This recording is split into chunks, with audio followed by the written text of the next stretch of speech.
ਵਾਹਿਗੁਰੂ ਜੀ ਕਾ ਖਾਲਸਾ ਵਾਹਿਗੁਰੂ ਜੀ ਕੀ ਫਤਿਹ। ਪੰਜਾਬ ਨਿਊਜ਼ ਦੇਖ ਰਹੇ ਸਾਰੇ ਦਰਸ਼ਕਾਂ ਦਾ ਸਵਾਗਤ ਹੈ। ਮੈਂ ਹਾਂ ਗੁਰਿੰਦਰ ਸਿੰਘ। ਖਬਰਾਂ ਦੀ ਸ਼ੁਰੂਆਤ ਕਰ ਲੈਂਦੇ ਹਾਂ ਹੈਡਲਾਈਨਸ ਦੇ ਨਾਲ।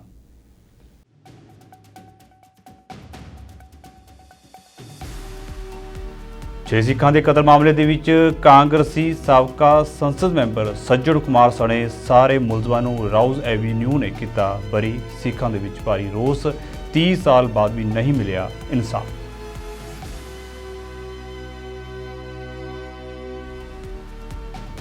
ਕੈਨੇਡਾ ਦੇ ਪ੍ਰਧਾਨ ਮੰਤਰੀ ਜਸਟਿਨ ਟਰੂਡੋ ਦੇ ਵੱਲੋਂ ਭਾਈ ਨਿੱਜਰ ਦੇ ਕਤਲ ਮਾਮਲੇ ਦੇ ਵਿੱਚ ਭਾਰਤ ਸਰਕਾਰ ਦੀ ਸ਼ਮੂਲੀਅਤ ਹੋਣ ਬਾਰੇ ਦਿੱਤੀ ਸਟੇਟਮੈਂਟ ਤੋਂ ਬਾਅਦ ਸ੍ਰੀ ਅਕਾਲ ਤਖ਼ਤ ਸਾਹਿਬ ਦੇ ਜਥੇਦਾਰ ਗਿਆਨੀ ਰਘੁਵੀਰ ਸਿੰਘ ਦਾ ਵੀ ਆਇਆ ਬਿਆਨ। ਕਿਹਾ ਭਾਰਤ ਸਰਕਾਰ ਨੂੰ ਆਪਣੀ ਸਥਿਤੀ ਕਰਨੀ ਚਾਹੀਦੀ ਹੈ ਸਪਸ਼ਟ।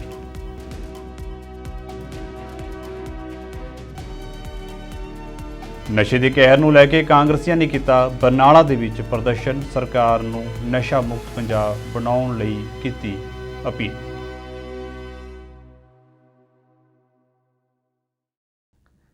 ਤੇ ਹੁਣ ਖਬਰਾਂ ਵਿਸਥਾਰ ਦੇ ਨਾਲ।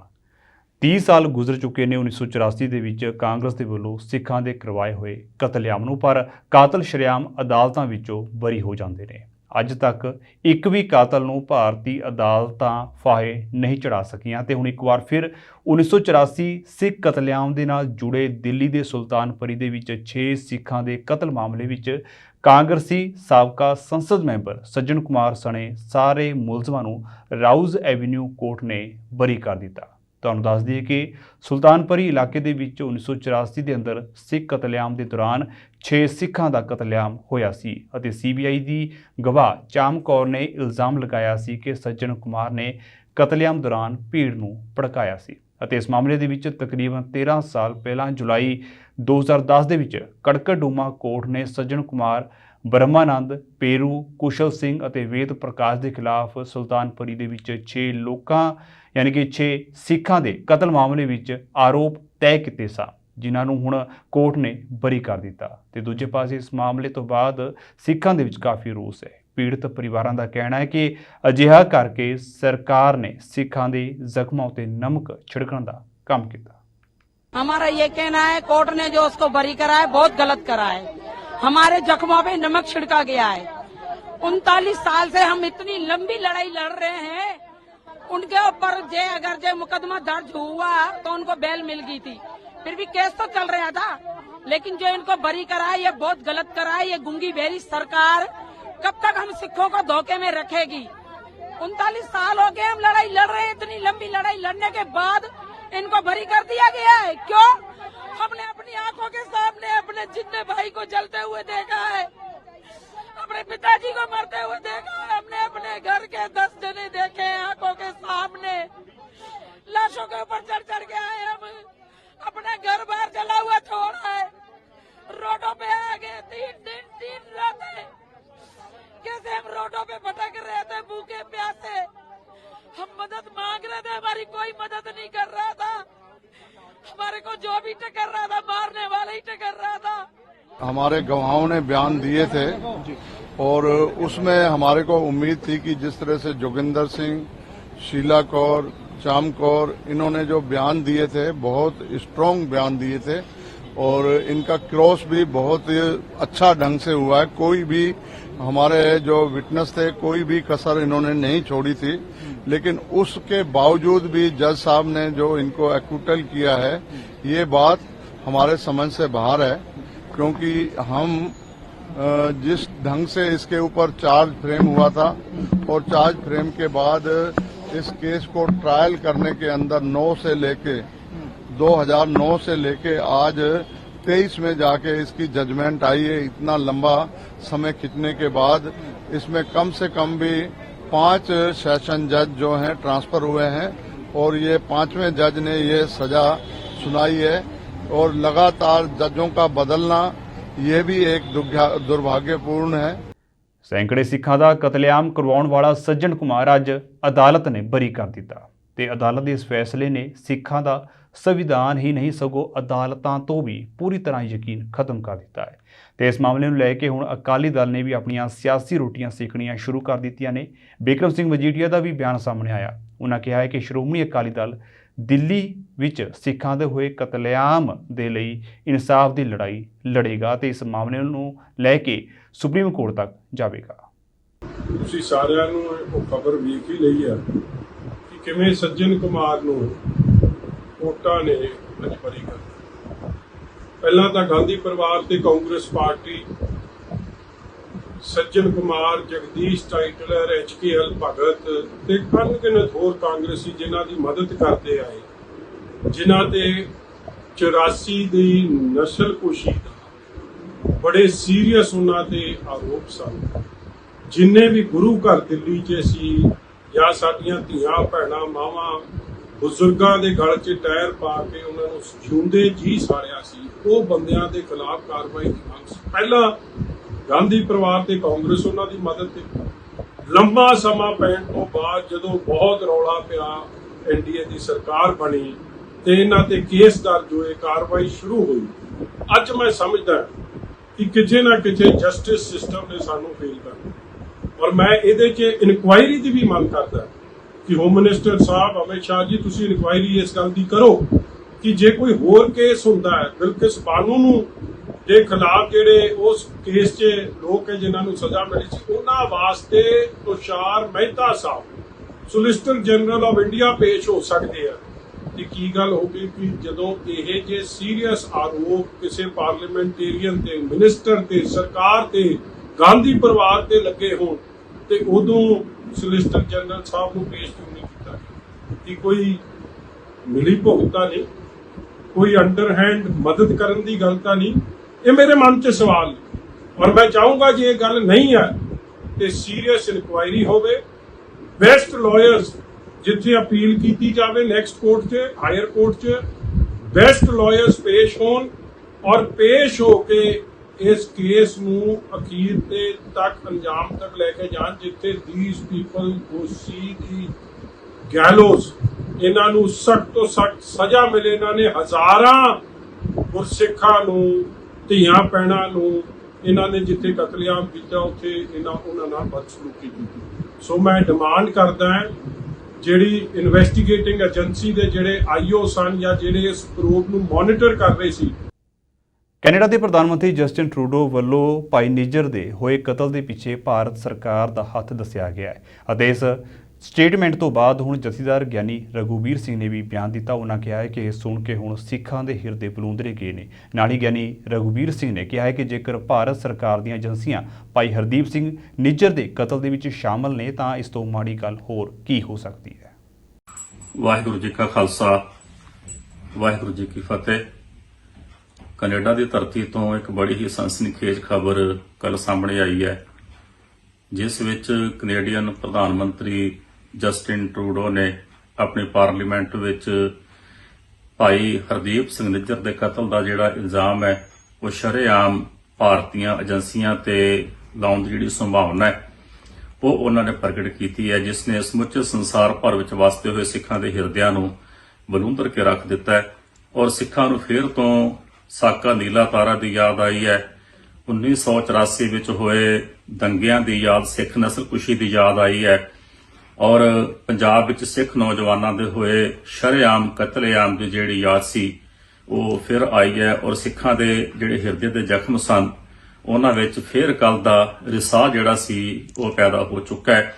ਜੇਕਰ ਭਾਰਤ ਦੀ ਸਰਕਾਰ ਦੀਆਂ ਏਜੰਸੀਆਂ ਭਾਈ ਹਰਦੀਪ ਸਿੰਘ ਨਿੱਜਰ ਉਹਨਾਂ ਦੇ ਕਤਲ ਵਿੱਚ ਸ਼ਾਮਲ ਨੇ ਤੇ ਇਹਦੇ ਤੋਂ ਵੱਡੀ ਮਾੜੀ ਗੱਲ ਹੋਰ ਕੀ ਹੋ ਸਕਦੀ ਹੈ। ਜੇਕਰ ਵਾੜ ਹੀ ਖੇਤ ਨੂੰ ਖਾਣ ਲੱਗ ਪਏ ਤੇ ਖੇਤ ਦਾ ਰਖਵਾਲਾ ਜਿਹੜਾ ਖੇਤ ਦੀ ਰਾਖੀ ਜਿਹੜੀ ਹੈ ਉਹ ਕੌਣ ਕਰੇਗਾ? ਇਸ ਸੰਬੰਧੀ ਜੋ ਕੈਨੇਡੀਅਨ ਪ੍ਰਧਾਨ ਮੰਤਰੀ ਨੇ ਭਾਰਤ ਦੀ ਸਰਕਾਰ ਉੱਪਰ ਸ਼ਰੇਆਮ ਆਪਣੀ ਪਾਰਲੀਮੈਂਟ ਵਿੱਚ ਇਹ ਇਲਜ਼ਾਮ ਲਾਇਆ ਹੈ, ਇਸ ਤੇ ਭਾਰਤ ਸਰਕਾਰ ਆਪਣੀ ਸਥਿਤੀ ਸਪਸ਼ਟ ਕਰੇ ਔਰ ਸਮੁੱਚੇ ਸੰਸਾਰ ਭਰ ਵਿੱਚ ਵਸਦੇ ਸਿੱਖਾਂ ਦੀ ਜਿਹੜੀ ਜਾਨ ਮਾਲ ਦੀ ਰਾਖੀ ਹੈ ਉਹਨੂੰ ਯਕੀਨੀ ਬਣਾਇਆ ਜਾਏ ਕਿਉਂਕਿ ਲੱਖਾਂ ਦੀ ਗਿਣਤੀ ਵਿੱਚ ਸਿੱਖ ਭਾਈਚਾਰਾ ਵਿਦੇਸ਼ਾਂ ਵਿੱਚ ਆ ਕੇ ਵਸਿਆ ਹੋਇਆ ਹੈ ਜਿਨ੍ਹਾਂ ਨੇ ਆਪਣੀ ਕਰੜੀ ਮਿਹਨਤ, ਆਪਣੀ ਇਮਾਨਦਾਰੀ, ਮੁਸ਼ੱਕਤ ਦੇ ਨਾਲ ਜਿੱਥੇ ਉਹਨਾਂ ਨੇ ਆਪਣੇ ਆਪ ਨੂੰ ਉੱਥੇ ਸਥਾਪਿਤ ਕੀਤਾ ਹੈ ਉੱਥੇ ਵਿਦੇਸ਼ਾਂ ਵਿੱਚ ਜਾ ਕੇ ਤੇ ਉਹਨਾਂ ਨੇ ਵਿਦੇਸ਼ਾਂ ਦੇ ਵਿੱਚ ਤਰੱਕੀ ਦਾ ਜਿਹੜਾ ਯੋਗਦਾਨ ਸੀ ਉਹ ਵੀ ਸਿੱਖਾਂ ਨੇ ਬਾਖੂਬੀ ਪਾਇਆ। ਇਸ ਇਲਜ਼ਾਮ ਦੇ ਨਾਲ ਸਿੱਖਾਂ ਦੇ ਹਿਰਦਿਆਂ ਦੇ ਉੱਤੇ ਬਹੁਤ ਗਹਿਰੀ ਸੱਟ ਜਿਹੜੀ ਸੀ ਉਹ ਵੱਜੀ ਹੈ। ਭਾਰਤ ਸਰਕਾਰ ਆਪਣੀ ਸਥਿਤੀ ਇਸ ਮਸਲੇ ਤੇ ਸਪਸ਼ਟ ਕਰੇ। ਵਾਹਿਗੁਰੂ ਜੀ ਕਾ ਖਾਲਸਾ, ਵਾਹਿਗੁਰੂ ਜੀ ਕੀ ਫਤਿਹ।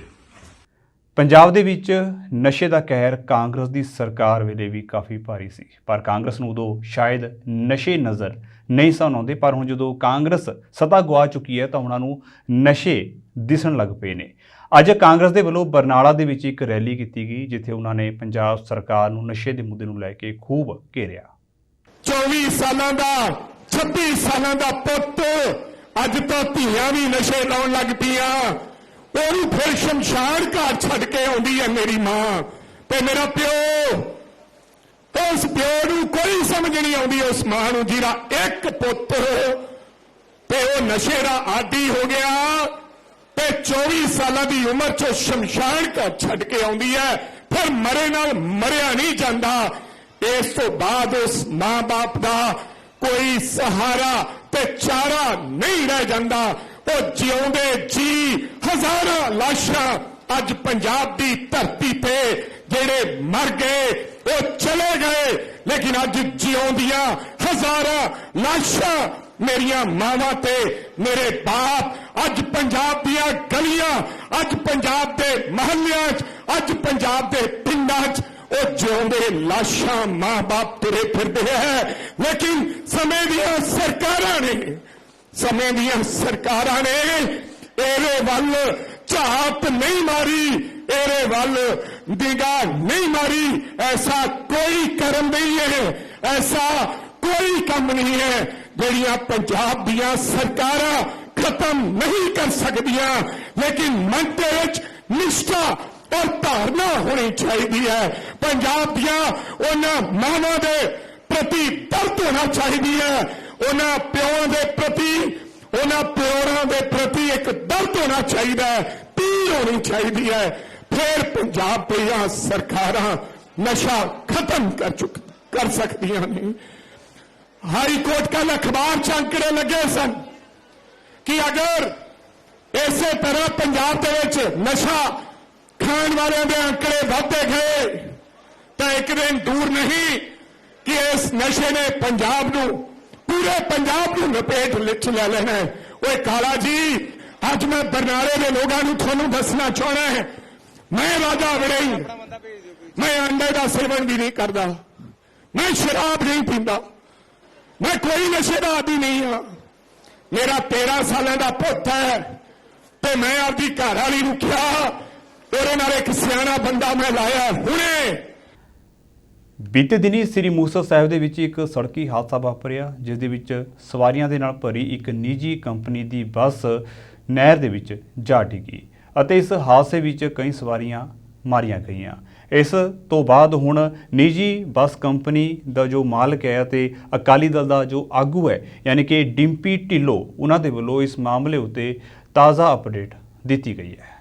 ਅਸਲ ਹਾਦਸੇ ਦਾ ਕਾਰਨ ਕੀ ਬਣਿਆ, ਮੈਂ ਤਾਂ ਵੈਸੇ ਜਦੋਂ ਸਾਡੀ ਟਰਾਂਸਪੋਰਟ ਕੰਪਨੀ ਦੀ ਬੱਸ ਤੋਂ ਐਡਾ ਵੱਡਾ ਹਾਦਸਾ ਹੋਇਆ ਜੀ, ਮੈਂ ਤਾਂ ਆਪ ਇਸ ਗੱਲ ਨੂੰ ਮੰਨਦਾ ਜੀ, ਕਬੂਲ ਕੀਤਾ ਵੀ ਹਾਂ ਜੀ ਸਾਡੇ ਤੋਂ ਹੋਇਆ, ਸਾਡੀ ਗਲਤੀ ਆ, ਅਸੀਂ ਇਸ ਗੱਲ ਦੇ ਗੁਨਾਹਗਾਰ। ਪਰ ਐਕਚੁਅਲ ਹਾਦਸੇ ਦਾ ਕਾਰਨ ਇਹ ਬਣਿਆ ਜੀ, ਸੜਕ ਉੱਥੋਂ ਘੱਟੋ ਘੱਟ 7-8 ਫੁੱਟ ਚੌੜੀ ਆ। ਜਦੋਂ ਆਪਾਂ ਉਸ ਪੁਲ ਤੋਂ ਪਹਿਲਾਂ ਵੀ ਤੇ ਉਸ ਪੁਲ ਤੋਂ ਬਾਅਦ ਵੀ ਬੜੀ ਵੱਡੀ ਰੋਡ ਆ ਜੀ। ਬਾਰਿਸ਼ ਜ਼ਿਆਦਾ ਹੋਣ ਕਰਕੇ ਨਾ ਜੀ, ਜਾਂ ਆਪਾਂ ਰਾਤ ਨੂੰ ਵੀ ਜਾਈਏ ਤਾਂ ਆਪਾਂ ਇੱਕ ਰੋਡ ਦੀ ਕੰਨੀ ਪਕੜ ਲੈਂਦੇ ਆ, ਆਪਾਂ ਨਾਲ ਨਾਲ ਹੌਲੀ ਹੌਲੀ ਤੁਰੇ ਜਾਂਦੇ ਆ। ਉਹ ਬਾਰਿਸ਼ ਹੋਣ ਕਰਕੇ ਬੱਸ ਦੇ ਅੱਗੇ ਕਾਰ ਜਾ ਰਹੀ ਸੀ ਤੇ ਕਾਰ ਦੇ ਪਿੱਛੇ ਬੱਸ ਜਾ ਰਹੀ ਸੀ।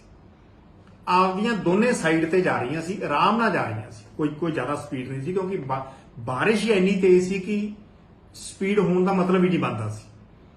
ਉਹ ਇੱਕਦਮ ਜਦੋਂ ਚੌੜੀ ਰੋਡ ਦੇ ਵਿਚਾਲੇ ਪੁਲ ਆ ਗਿਆ ਤੇ ਉਹ ਕਾਰ ਵਾਲੇ ਨੇ ਇੱਕਦਮ ਬ੍ਰੇਕ ਮਾਰ ਕੇ ਗੱਡੀ ਆਪਦੀ ਖਿੱਚ ਲਈ ਤੇ ਉਹ ਤਾਂ ਪੁਲ ਦੇ ਵਿੱਚ ਦੀ ਨਿਕਲ ਗਿਆ ਕਾਰ ਵਾਲਾ। ਤਾਂ ਜਦੋਂ ਇਹਨੇ ਕਾਰ ਦੇ ਪਿੱਛੇ ਬ੍ਰੇਕ ਮਾਰੇ ਡਰਾਈਵਰ ਨੇ, ਕਿਉਂਕਿ ਡਰਾਈਵਰ ਨੇ ਮੈਨੂੰ ਇਹ ਸਾਰੀ ਸਟੋਰੀ ਡਰਾਈਵਰ ਨੇ ਦੱਸੀ, ਕਹਿੰਦਾ ਜਦੋਂ ਮੈਂ ਬ੍ਰੇਕ ਮਾਰੇ ਜੀ ਇੱਕਦਮ ਤੇ ਮੇਰੀ ਗੱਡੀ ਸਕਿੱਡ ਹੋਣ ਕਰਕੇ ਸਿੱਧੀ ਜਾ ਕੇ ਪੁਲ 'ਚ ਵੱਜ ਗਈ।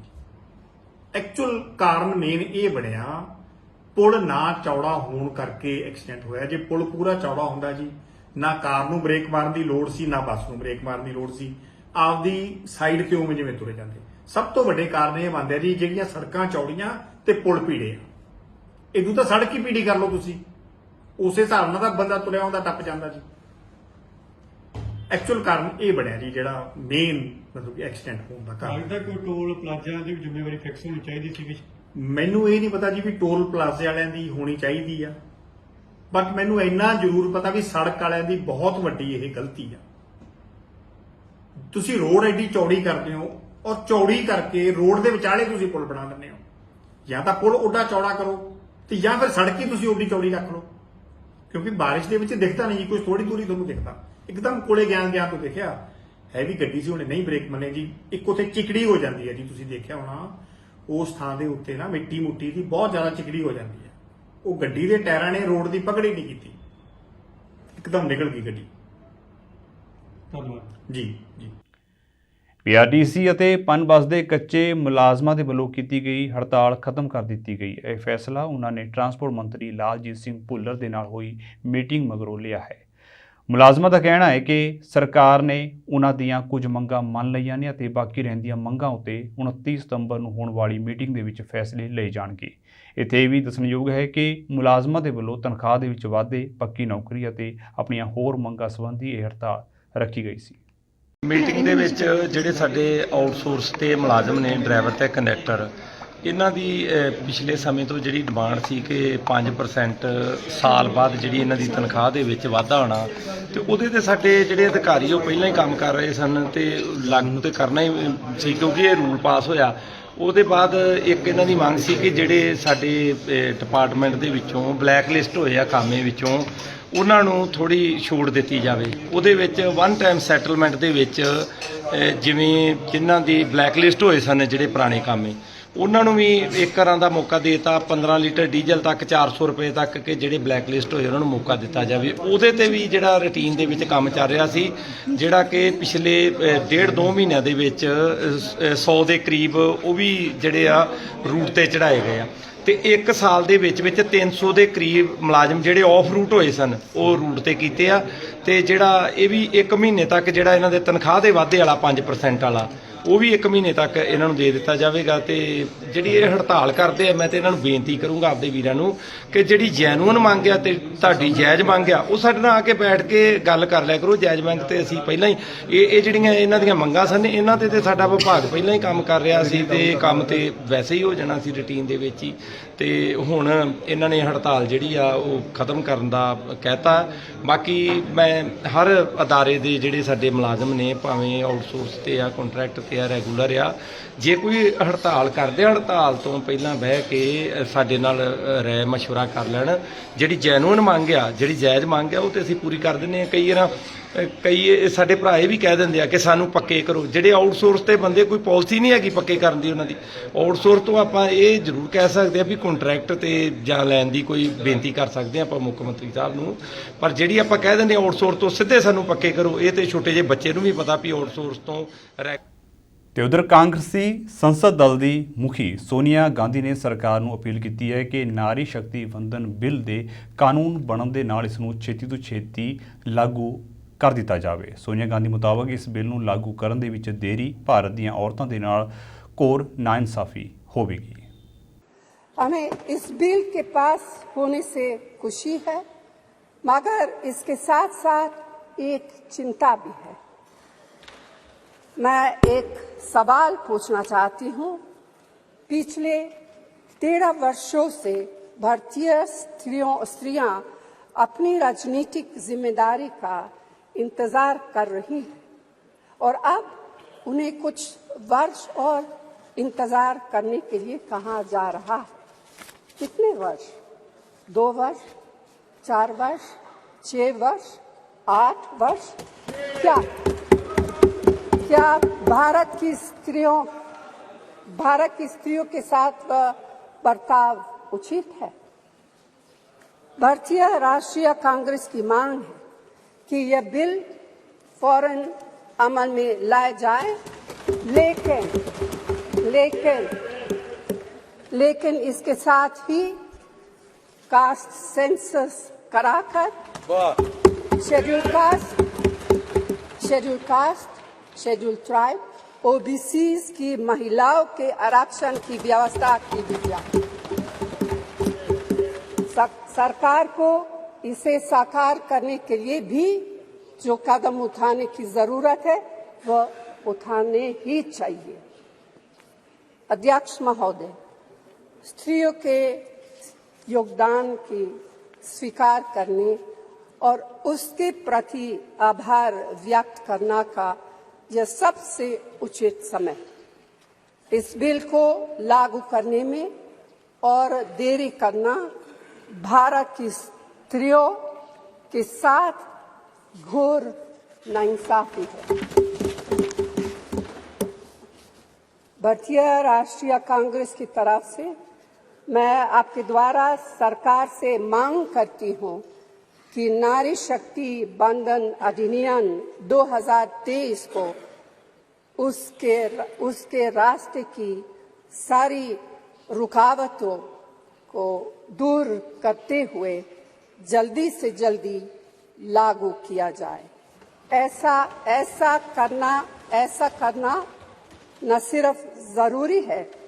ਪੰਜਾਬ ਦੇ ਵਿੱਚ ਹੋ ਰਹੀ ਬਰਸਾਤ ਨੇ ਜਿੱਥੇ ਕਈ ਇਲਾਕਿਆਂ ਦੇ ਵਿੱਚ ਕਿਸਾਨਾਂ ਦੀ ਫਸਲ ਬਰਬਾਦ ਕੀਤੀ ਤਾਂ ਉੱਥੇ ਹੀ ਹੁਸ਼ਿਆਰਪੁਰ ਦੇ ਮਹਿੰਗਰੋਵਾਲ ਚੋਅ ਦੇ ਵਿੱਚ ਇੱਕ ਵਾਰੀ ਫਿਰ ਤੇਜ਼ ਪਾਣੀ ਆ ਗਿਆ ਹੈ। ਪਾਣੀ ਦੇ ਤੇਜ਼ ਵਹਾਅ ਦੇ ਕਾਰਨ ਚੋਅ ਦੇ ਦੋਵੇਂ ਪਾਸੇ ਰਾਹਗੀਰ ਅਤੇ ਸਕੂਲੀ ਵਿਦਿਆਰਥੀ ਕਈ ਘੰਟੇ ਫਸੇ ਰਹੇ ਅਤੇ ਲੋਕਾਂ ਨੇ ਸੋਸ਼ਲ ਮੀਡੀਆ ਦੇ ਜ਼ਰੀਏ ਆਪਣਾ ਦਰਦ ਬਿਆਨ ਕੀਤਾ। ਜਿੱਥੇ ਅਸੀਂ ਮੌਕੇ ਤੇ ਖੜੇ ਆਂ ਜੀ, ਇਹ ਕਈ ਵਾਰੀ ਸਰਕਾਰਾਂ ਦੇਖ ਕੇ ਚਲੀ ਜਾਂਦੀਆਂ, ਕਿਸੇ ਨੇ ਸਾਡੇ ਰੇਕਰੀ ਨਹੀਂ ਕੀਤਾ ਜੀ। ਜਿਹੜਾ ਇਹ ਪ੍ਰਧਾਨ ਮੰਤਰੀ ਯੋਜਨਾ ਦੇ ਮੁਤਾਬਕ ਇਹ ਸੜਕ ਬਣੀ ਸੀ ਔਰ ਸਲੈਬ ਇਹ ਅਕਾਲੀਆਂ ਸਰਕਾਰ ਦੇ ਵੇਲੇ ਬਣੀ ਸੀ, ਦੇਸਰਾਜ ਧੁੱਗਾ ਦੇ ਵੇਲੇ। ਉਦੋਂ ਬਾਅਦ ਕਿਸੇ ਸਰਕਾਰ ਨੇ ਸਾਡਾ ਨਹੀਂ ਸੁਣਿਆ। ਅਸੀਂ ਕਈਆਂ ਦੀਆਂ ਮੀਟਿੰਗਾਂ ਕਰ ਕਰਕੇ ਵੀ ਦੇਖ ਲਈਆਂ ਵੀ ਸਾਡਾ ਇੱਧਰਲਾ ਇਲਾਕਾ ਕੰਢੀ ਦਾ ਕੋਈ ਫਾਇਦਾ ਨਹੀਂ ਕੀਤਾ ਕਿਸੇ ਨੇ ਵੀ। ਹੁਣ ਬੱਚੇ ਹਰ ਇੱਕ ਜਿਹੜੇ ਸਕੂਲ ਦੇ ਜਾਂਦੇ ਆ ਬੜੀ ਪਰੇਸ਼ਾਨ ਨਾਲ ਬਾਇਆ ਹਰਿਆਣਾ ਘੁੰਮ ਕੇ ਮਹਿੰਗਰੋਵਾਲ ਦਾ ਹਾਈ ਸਕੂਲ ਹੈ ਉਹਦੇ ਵਿੱਚ ਆਉਂਦੇ ਆ ਤੇ ਹਸਪਤਾਲ ਨੂੰ ਜਾਣਾ ਹੋਵੇ ਤਾਂ ਜਿਹੜੀ ਭੁੰਗਾ ਸਾਨੂੰ ਸੰਮਤੀ ਪੈਂਦੀ ਹੈ, ਭੁੰਗੇ ਤੋਂ ਹਸਪਤਾਲ ਪੈਂਦਾ। 108 ਗੱਡੀ ਜਿਹੜੀ ਆਂਦੀ ਆ ਉਹ ਇੱਥੇ ਲੰਘ ਸਕਦੀਆਂ ਨੇ, ਜਾ ਨਹੀਂ ਸਕਦੀਆਂ। ਜੇ ਕੋਈ ਬਿਮਾਰ ਹੋ ਜਾਂਦਾ ਤਾਂ ਕੋਈ ਕਿਸੇ ਟਰੈਕਟਰ ਟਰਾਲੀ ਤੇ ਲਿਜਾਣਾ ਪੈਂਦਾ ਜਾਂ ਮਤਲਬ ਹੋਹੇ ਨਾਲ ਹੀ ਜਿਹੜੀ ਡਿਲੀਵਰੀ ਹੈ ਹੋਹੇ ਨਾਲ ਵੀ ਇੱਥੇ ਹੋ ਸਕਦੀ ਹੈ। ਵੱਧ ਤੇ ਵੱਧ ਨੁਕਸਾਨ ਹੁੰਦਾ ਤੇ ਹੁਣ ਅਸੀਂ ਇਹ ਸਰਕਾਰਾਂ ਨੂੰ ਬੇਨਤੀ ਕਰਦੇ ਹਾਂ ਕਿ ਜਿੱਥੇ ਮੌਕੇ ਤੇ ਅਸੀਂ ਖੜੇ ਹਾਂ ਇੱਥੇ ਪੁਲ ਦੀ ਜਿਹੜੀ ਸਕੀਮ ਹੈਗੀ ਆ, ਅਸੀਂ ਬਾਰ-ਬਾਰ ਕਹਿੰਦੇ ਕਿ ਪੁਲ ਬਣਾਇਆ ਜਾਵੇ, ਕਿਉਂਕਿ ਸਾਡੇ ਏਰੀਏ ਦੇ ਵਿੱਚ ਡਮਸਾਲ ਡੈਮ ਸਰਕਲ ਢੋਲਵਾ ਸਰਕਲ ਦੇ ਵਿੱਚ ਪੈਂਦਾ ਹੈਗਾ ਕਿ ਇਸ ਦਾ ਜਿਹੜਾ ਪਾਣੀ ਦਾ ਫਲੋ ਹੈਗਾ ਉਹ ਵੱਧ ਤੇ ਵੱਧ ਮਈ ਜੂਨ ਦੇ ਵਿੱਚ ਹੀ ਹੜ੍ਹ ਚੱਲ ਪੈਂਦੇ ਆ। ਪੂਰੇ ਇੱਧਰ ਉੱਧਰ ਜਾਣਾ ਮੁਸ਼ਕਲ ਹੈ, ਸਾਰੀ ਜੋ ਵੀ ਪ੍ਰੋਬਲਮ ਆ ਰਹੀ ਹੈ ਆਵਾਜਾਈ ਦੀ ਬਹੁਤ ਜ਼ਿਆਦਾ ਦਿੱਕਤ ਜੀ। ਤੇ ਇਹ ਸਲੈਬਾਂ ਵੀ ਰੁੜੀਆਂ ਪਈਆਂ ਦੇਖਣ ਦੇ ਵਿੱਚ ਆ ਰਿਹਾ। ਸਲੈਬਾਂ ਜੀ ਪਿਛਲੀ ਬਰਸਾਤ ਤੋਂ ਹੀ ਰੁੜਦੀਆਂ ਪਈਆਂ, ਮਾੜੀ ਮੋਟੀ ਰਿਪੇਅਰ ਕਰ ਜਾਂਦੇ ਪ੍ਰਸ਼ਾਸਨ, ਜ਼ਿਆਦਾ ਨਹੀਂ ਕੁਛ। ਮਤਲਬ ਕਿ ਸਾਲ ਡੇਢ ਸਾਲ ਹੋ ਗਿਆ ਸਲੈਬਾਂ ਰੁੜੀਆਂ ਨੂੰ। ਹਾਂਜੀ ਹਾਂਜੀ। ਤੇ ਇਹ ਸਲੈਬਾਂ ਹੁਣ ਕੀ ਹਾਲਤ ਹੈ ਇਸ ਕਾਜਵੇ ਦੀ? ਹੁਣ ਹਾਲਤ ਦੇਖ ਲਓਗੇ, ਜਾਣਾ ਬਹੁਤ ਮੁਸ਼ਕਲ ਹੈ। ਜੇ ਆਪਾਂ ਉੱਧਰ ਜਾਈਏ ਪਾਣੀ ਤੋਂ ਬਗੈਰ ਫਿਰ ਵੀ ਦੇਖ ਸਕਦੇ ਆਪਾਂ ਸਲਿਪ ਹੁੰਦਾ ਹੈ ਜੀ। ਇਹ ਉਹੀ ਜਗ੍ਹਾ ਹੈ ਜਿੱਥੇ ਇੱਕ ਅਧਿਆਪਕ ਦੀ ਕਾਲੀ ਆਲਟੋ ਕਾਰ ਵੀ ਰੁੜ ਗਈ ਸੀ ਜਦੋਂ ਹੁਣ ਪਾਣੀ ਆਇਆ ਸੀ 2 ਮਹੀਨੇ ਪਹਿਲੇ। ਹਾਂਜੀ ਬਿਲਕੁਲ ਜੀ, ਪਿਛਲੇ ਆਪਣੀ ਬਰਸਾਤ ਦੀ ਜਦੋਂ ਹੁਣ ਦੇਖਿਆ ਆਪਾਂ ਕਿ ਆਲਟੋ ਕਾਰ ਕਾਫੀ ਹੋਰ ਵੀ ਜ਼ਿਆਦਾ ਰੁੜਿਆ, ਨੁਕਸਾਨ ਹੋਇਆ ਕਾਫੀ ਲੋਕਾਂ ਜੀ। ਆਮ ਤੌਰ ਤੇ ਲੋਕ ਰੁੜ ਜਾਂਦੇ, ਜਾਨ ਬਚ ਜਾਂਦੀ ਹੈ। ਹਾਂਜੀ ਠੀਕ ਹੈ ਜੀ। ਕੀ ਸਰਕਾਰ ਨੇ ਕਦੇ ਕੋਈ ਧਿਆਨ ਦਿੱਤਾ ਹੁਣ ਤੱਕ ਇਸ ਪਾਸੇ ਵੱਲ ਜੀ? ਪਿੱਛੇ ਸੁਣਦੇ ਆ ਜੀ, ਸਰਕਾਰ ਇੱਥੇ ਸ਼ਾਇਦ ਕੋਈ ਪੁਲ ਦੀ ਸੰਭਾਵਨਾ, ਪਰ ਲੱਗਦਾ ਨਹੀਂ ਕੁਛ। ਸੋ ਫਿਲਹਾਲ ਦੇ ਲਈ ਪੰਜਾਬ ਨਿਊਜ਼ ਦੇ ਵਿੱਚ ਇੰਨਾ ਹੀ ਤੇ ਹੁਣ ਮੈਨੂੰ ਇਜਾਜ਼ਤ ਦਿਓ। ਵਾਹਿਗੁਰੂ ਜੀ ਕਾ ਖਾਲਸਾ, ਵਾਹਿਗੁਰੂ ਜੀ ਕੀ ਫਤਿਹ।